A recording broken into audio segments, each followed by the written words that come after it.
What's up, guys? I'm Shauna, and this is Yakiniku Shop.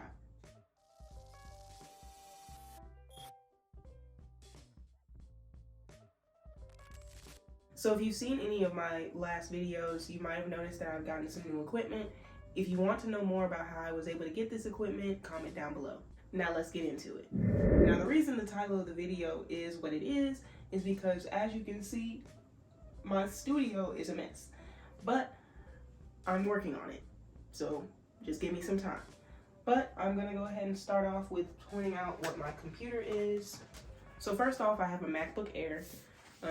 It has about 256 gigabytes of unified memory, and it is a 13-inch computer. So I actually got this computer refurbished, which I recommend because you do not have to buy new. You don't have to buy new. Just saying.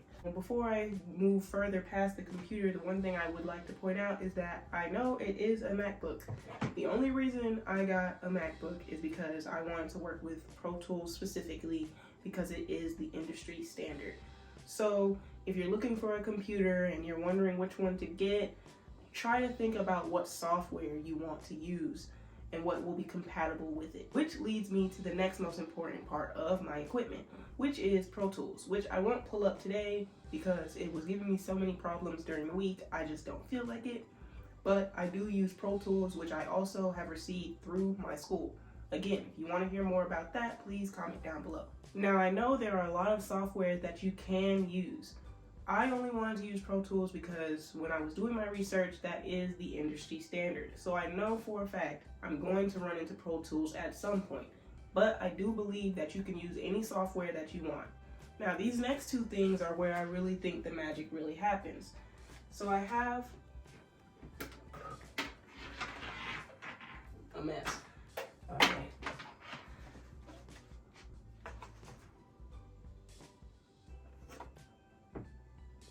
So I have this SSL to USB audio interface. It comes with 2 channels, which you can probably see from here. I actually really like this interface so far. It is a USB connect, but it came with 2 cords, or at least I was sent 2 cords from my school, but it does come with 2 cords and it comes with 2 channels. So far it's really easy to plug in and get to using through Pro Tools to record. I've already recorded a couple of podcasts for class, but it was pretty decent. So the next thing that I have, again, excuse the mess, but I warned you. So right now I have a Soundcraft Notepad 8FX. So I can already say there are some things that I don't quite like about this interface. And one of those things being that it is a phantom powered interface, which basically means it's supposed to, be on all the time already, which is not great. Here's just like a close up of the interface. You can kind of see where the channels are, but yeah, I had some issues when it came to hooking this thing up. I know part of it might be because I am new to this, not quite true to this just yet, but yeah, I definitely will be doing a review maybe later down the line once I've gotten some more use out of it and see how I really like it. Now the next thing that I have is this Tascam Portacapture. Now this is probably one of my favorite things that I've been sent so far, and the reason why is because this is for going out into the field. So if you wanted to do sound design and you need maybe to hear the birds or the trees, wind, traffic, you can take this right out and go record. I haven't been able to put this into use just yet because I do have to get an SD card so that I can actually use it, but this is the one I'm most excited for because I want to be able to record things outside and so on. Now, these right here, Pulson headphones, no. If I'm being completely honest, I think these headphones are a complete no for me, and it's for only one reason and one reason alone. they're uncomfortable as hell. One thing I've realized that is important for any studio session is that your equipment matters. And I can't imagine myself going through a long session with these things on. My head will hurt. So I wouldn't recommend these, but I wouldn't say the quality of sound is bad. I just think that, you know, for smooth sessions, you need comfortability from your headphones. Now, the headphones that I do have and like are my AKG Studio 240s. Now, these right here, they are a semi-open back. I know that some people have said that you can get a lot of leakage with semi-open or open back. I haven't had any instances of leakage. I also think they're really comfortable and they kind of look cool. Yeah, so these are my AKGs. And I think the sound quality is really good when it's coming through my computer and my interfaces. So next I have up my Arturia MIDI keyboard. Now I'm not picking this up, but this big keyboard back here is actually a MIDI keyboard that you use when you're plugging into your computer for making sounds. Now, I've had MIDIs before, but this is probably the MIDI that I've liked the most so far. Mostly because it actually has like space for two hands to go on the keys. It is a keyboard that you have to plug right into your computer. Again, I'd show you, but no. But yeah, this right here has been a real game changer and it was one of the first items I got from my school. So if you're interested in making like beats or anything, this would be a great addition. The next thing I want to talk to you about are my studio monitors. Now, I haven't gotten a chance to actually test these out because I was waiting on cords, but as you can see, this is the monitor. You can kind of get a relative size on it. But these are the CR3Xs. If you want a review after I've, tested out the monitors a little bit more, just let me know. But yeah. Now, these last two things are probably my favorite additions so far. So the next two things are my last two items that I'd like to show you pretty much, but it's my microphones.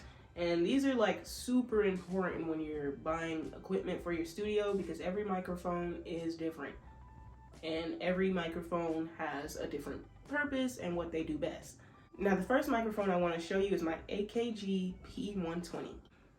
This microphone, I honestly love this microphone so far. As you can see, I got it connected to this is actually a Knox Gear mic stand, and it has its own shock mount, as you can see. And then I have a 512 audio pop filter. It's a metal mesh kind of thing going on. Just so you know, every pop filter has a different sound to it. So when you're looking for pop filters, I definitely think that you should maybe do some research on which one will give you the sound you're looking for. So far, I do like this one, at least for recording vocals, maybe podcast wise, but I do want to get a little bit more experience with other pop filters to see what I like best. But this AKG P120, I'm telling you, it could probably pick up a rat pissing. This thing is great. But seriously, this mic really is great. It honestly, if you're ever gonna pick up a microphone like this, do keep in mind that you have to record in a very controlled area. I was just recently doing a podcast and it was picking up everything. Everything, I swear to you. But it is really great quality and it can take a lot of beating when it comes to sound. So I would definitely recommend this microphone. Now, the last microphone I have is the Shure SM57. Now, this one I haven't tested out too much, but I will be testing it out more over the next couple of weeks.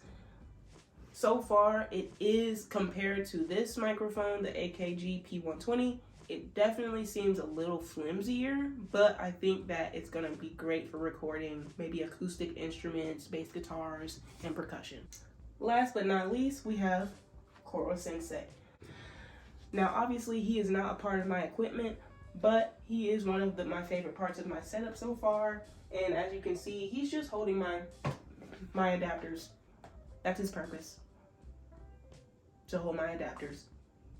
Yeah. Now, I will say I do have pretty decent equipment so far, but there are obviously some things that need to be fixed, and there's definitely red flags when it comes to a studio. Like the cords, for example. I have no idea where I'm going to put them yet. You won't be able to see it, but I need a cord snake because one of my microphone cords, specifically going into my AKG right now, is like 10 feet long, which is way too long and will cause clutter. Just a thing to point out about this stand, which again is a Knox Gear stand. The only thing that I would say isn't great is that you can hear that pop when I'm moving it, which is not great because with this microphone you'll hear it, okay? I am new to a studio setup and I'm still working on my space. And how your space is set up is gonna determine how smooth your session runs. So right now, you know, but that being said, I hope you liked this video and I hope it was somewhat insightful. If you like this video, please let me know down below. You can either like, comment, or subscribe. You do you, man.